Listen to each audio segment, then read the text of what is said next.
just like to mention, if I could, a few additional facts that we think are important, both in responding to their motion and in support of our motion for summary judgment on the breach of contract claim. It's important that for many years prior to the time that Dr. Thomason came to Blount County, that Blount pathologists served the 4 oncologists whose work is at issue here, Dr. Kubota, Ibach, McCarty, and McCracken. Dr. Thomason was new to Blount County. These relationships that he formed with these oncologists were made between the time he joined Blount Pathologists in 1999 and when he left on August 2nd, 2002. Those were not relationships that in any way formed anywhere else other than under the auspices of his membership in Blount Pathologists. And that's important because that's the type of relationship that Blount Pathologist was entitled to contractually protect, was that type of relationship between Blount Pathologist customer doctors and Blount Pathologists. Additionally, Dr. Thomason showed a special interest in hematopathology, and he admits that in his deposition. He showed that special interest throughout his tenure at Blount Pathologist. Everybody did indeed check out hematopathology work, but it is something that Dr. Thomason chose to focus on, to specialize in, something that he obviously took particular pleasure in. And certainly all of the inpatient hematopathology work still is being done at Blount Pathologists. We have made a point that, in fact, all of our doctors are competent, do that work. They do the same type of work on inpatients on a daily basis. No certification is required to do hematopathology.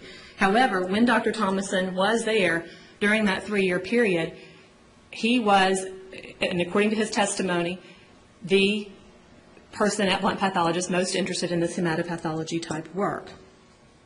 And that supports our argument that we will be making, that they came to associate Dr. Thomason himself with this hematopathology work and not Blount County. When the membership at Blount Pathologists was terminated in August 2002, Dr. Thomason recognized that he was bound by the restriction. And he said that's the reason that he moved to Davidson County, was in some sort of an attempt to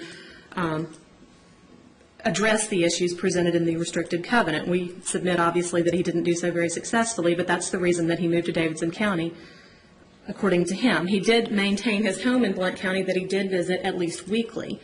And we believe that he violated the covenant not to compete in 2 ways, as set forth in our brief.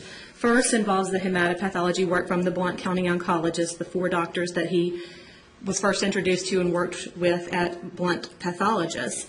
He continued to receive their Federal Express delivery services. He examined the specimen, but then we think it's important. He called Blount County. He rendered a written report to Blount County. The patient was at all times in Blount County. The specimen originated in Blount County. The connections to Blount County are very, very numerous in this case.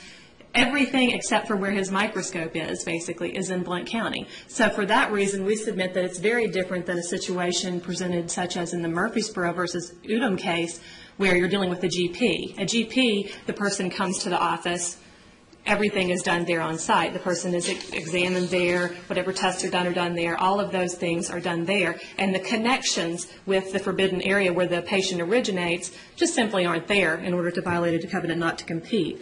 We submit that that Murfreesboro versus Udom case, in fact, supports our position. In that case, there was a weighing between this patient choice argument that is made here by Esoterics and Dr. Thomason. They compared that with the freedom of contract enjoyed by the doctors, and ultimately the freedom of contract won out as the prevailing factor to be weighed in that case. And that was the case in every case that I found considering this patient choice argument. It was weighed in the balance, but it was never of utmost importance in the end result. What ended up frequently in the case laws, as we've cited in our brief, more often than not, covenants not to compete against physicians are in fact enforced. We have provided information showing that phone records show that the work from Blount County was usual and steady and occurred frequently in the prohibited period. Dr. Thomason admits that he had 8 to 12 specimens per month originating from Blount County during the prohibited period. So there were many and frequent and not just random connections with Blount County. This was an ongoing type of service that he was rendering for Blount County patients. Secondly, it's our position that he literally did that pathology work in Blount County. He admits that he took work home with him and that he checked his computer every Saturday.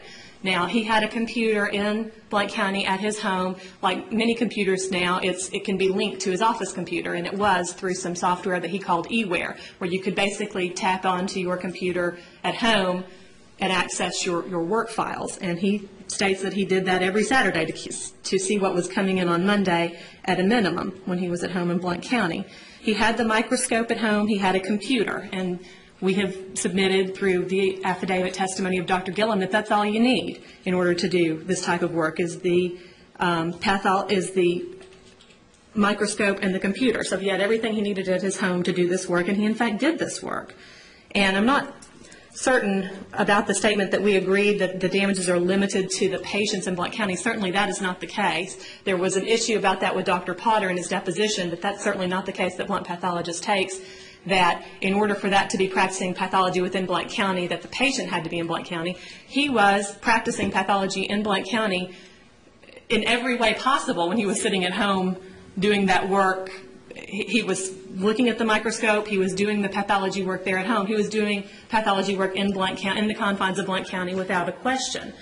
It's not simply one way to look at things or another. The practice of pathology in the modern context is very broad and encompasses a lot of different functions. One is the microscope, another is the report, another is the patient, another is the interaction with the doctor. So it is incorrect to say that if he was looking at a specimen under his microscope in Blount County that we somehow say that that doesn't count. That counts, but so does this other action, so do these other actions that he's taking in Davidson County.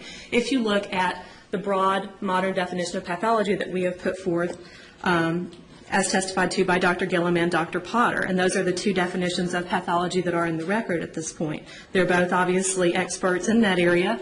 Their qualifications are not in controversy, and they simply put into the record the broad modern definition of what practicing pathology consists of, and we believe that that's very important in looking at the definition of what is the practice of pathology within the confines of Blount County.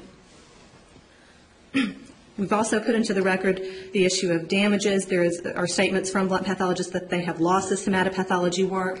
They, in fact, found out that this was occurring, that the specimens were going to Dr. Thomason because of the significant drop-off in their amount of hematopathology work that they were receiving. And this has cost them significant money, and that is put forth in the record. And we submit that this was lost due to the unfair competitive advantage that Dr. Thomason had. Certainly, it's not ordinary competition that we're trying to restrain. It's this unfair competition where Dr. Thomason comes to Blount Pathologist as a newcomer to town. He uses the connections that Blount Pathologist has made over time in order to cultivate its clients, and he admits that the doctors in this case are who he considers his clients. Dr. Thomason says that.